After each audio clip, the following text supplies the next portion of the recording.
বিহুৰ ভাত সাজ একেলগে গাঁৱৰ ৰাইজৰ সৈতে খোৱাৰ পাছতেই শেষ হৈ গ'ল এটা পৰিয়াল।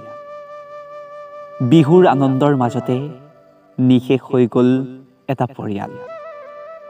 তেওঁলোকেও ভবা নাছিল হাঁহি ফূৰ্তিৰে মাছে মঙহে আত্মীয় স্বজনৰ লগত খোৱা ভাত সাজেই যে আছিল তেওঁলোকৰ শেষ সাজ ভাত।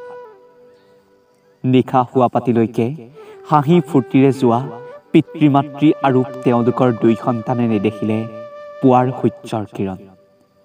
মাঘৰ মেজি জ্বলোৱাক লৈ ব্যস্ত সমগ্ৰ অসমবাসী। তাৰ মাজতে চকুলো বোৱাবলৈও পৰিয়ালটোৰ এজনো সদস্য বাচি নাথাকিল। প্ৰচণ্ড শীতে দহিছে জনতাক। প্ৰচণ্ড শীতৰ বাবেই শেষ হৈ গ'ল এটি পৰিয়াল। শীতৰ পৰা ৰক্ষা পাবলৈ ঘৰৰ ভিতৰত জ্বলাই ৰাখিছিল অঙঠা। সেয়াই যেন পৰিয়ালটোৰ বাবে কাল হৈ আহিল। অঙঠা উমি উমি ঘৰৰ বেৰত ধৰিছিল আৰু সমগ্ৰ ঘৰটোক জুয়ে আগুৰি ধৰিছিল।